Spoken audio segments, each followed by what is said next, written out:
If y'all new to the channel, please watch the video before y'all leave. I'm not gonna tell y'all to subscribe because it's on y'all if y'all want to subscribe or not. But this video is, should you buy should you buy a car first or a house? Had a brain for it. I'm not gonna say Hellcat because it varies with any kind of car. And I'm gonna give my honest opinion. Personally, if I can do it all over again and stuff of that nature. But me personally, if I can do it all over again, I will get a house first because I've been in the Army almost 6 years and I'm married. So, when you marry, you don't no longer live in the barracks. And you get what's called basic housing allowance, BH.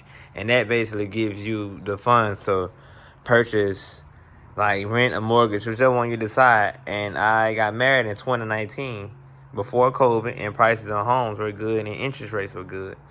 If I would have bought a house then and sold it last year, and sold it in 2020, no, it would have been sold in 2023 when I came back from Korea. I would have been in positive equity probably about $70,000-$80,000. One of my friends said he was up about $50,000 when he sold his house. So I could have had $50,000, $60,000, $70,000 cash if I would have bought a house, but apparently I didn't.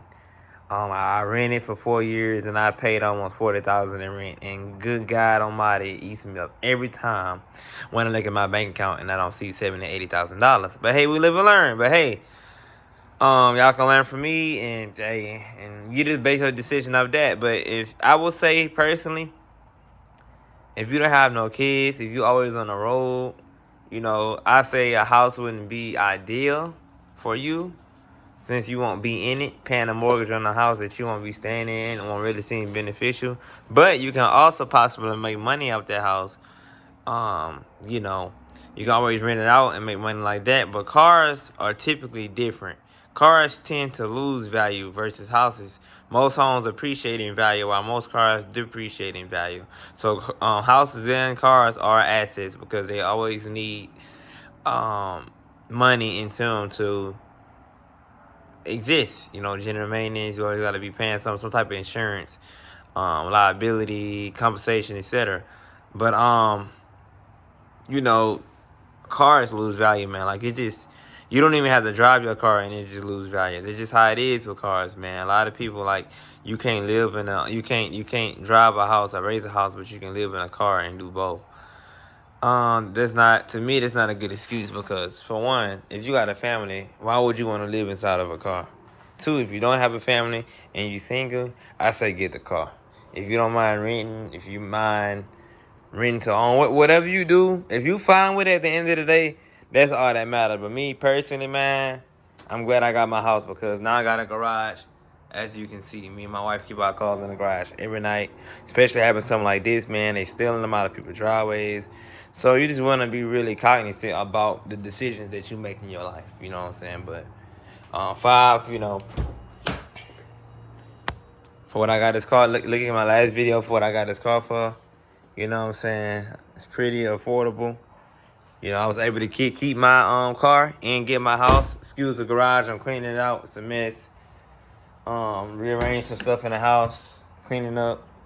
But yeah, I mean, at the end of the day, people really coming down to what you comfortable with. Because not everybody can afford a mortgage. Some people would rather pay $700 rent versus it's kind of hard to find an $800 mortgage nowadays. So it really depends on what you're willing to spend. But I'm glad I got my Hellcat when prices and rates wasn't as bad. Because now rates are higher. Like, the prices on these cars are going down, but the interest rates are still high, but prices are going down. So I got a 6.76 on this car. It's a 2016, and I got a 6.76 interest rate on a 2016 Hellcat. I know people that got obviously newer cars at higher rates. So like I say, my credit was better at the time before I got my house. I got my Hellcat March 27 of 2022. I got my house, I closed in May 31st, 2023. So I had my house 1 year, almost 1 year. So it really comes down to what y'all want and what y'all willing to spend, people. If y'all got any questions or credit building and stuff. Like my credit is recovering because when I got my house, it dropped obviously because my DTI got worse obviously because I got a house. But I pretty much got any car I wanted overall, no problem with getting approved. But I'm gonna keep this and pay this off. And I'm gonna give me another car. And just keep adding to the collection. But hopefully y'all stay motivated, do the right thing, and do it the legal way. Don't go stealing nobody else's stuff, because what's the point of stealing a car that you can't even drive legally without the police lighting you up and now you possibly going to jail and you gotta run? Like, work for your own shit, man. You know, be a grinder. It's not hard to get these cars at all. If I can do it, anybody can do it. Cause I'm not a celebrity. I'm a regular person. So yeah. It really depends on you. It really depends on you, on what you want to do. Like I said, these cars are nice. You can hold a family of 5. You know, it's my steering wheel lock. Don't mind that. But I just love my Hellcat. Give me a sunroof of the song, but I love it, man. Nice car for traveling. It got a big trunk for luggage. Just amazing, man. You can't really beat it. You know what I'm saying? You cannot beat it. Big old trunk. You know, so like I say, it really all comes down to what you willing to do. A house is important. Everybody's goal should be getting a house, because I mean, if you can pay rent for 5-6 years, you shouldn't have no problem paying your mortgage, you know, and possibly make some money back if you sell a house. So that's all I got. The video gonna be short. It's not gonna be long.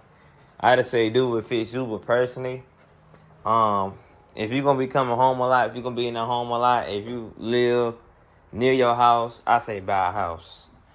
You make your money count, because you never gonna own an apartment. Never in your life. If it's not rent to own, I wouldn't do it. Personally, like, just build your credit up. You know what I'm saying? Get you a house if you can. But hey, a car is nice too. But like I say, cars lose value. They depreciate. But at the end of the day, that's not what it's all about. We get these cars because we love them. We're car enthusiasts. And we just love them. You know what I'm saying? Don't nobody get a car trying to worry about depreciation. That if that's a mindset, you shouldn't do it. But yeah, that's all I really got. Hope y'all enjoyed the video. I say if you can, get the house. If you can, get the house. You know, I say get the house first, because I feel like the car is easier to get. You know what I'm saying? Car is easier to get. House is a little more difficult. So I feel like you can lock in a nice rate, a nice house. And I feel like if you're a rent, it's close to your mortgage, get the house. But if you can't afford the mortgage, I wouldn't say, it's kind of complicated. I wouldn't say go get a Hellcat, you know, because you ain't got nowhere to put that Hellcat. I say don't do it. Don't get a Hellcat until you can get a place where you can store it at night. Let me say that. So that should answer y'all's question. But yeah, thank y'all. Catch y'all later.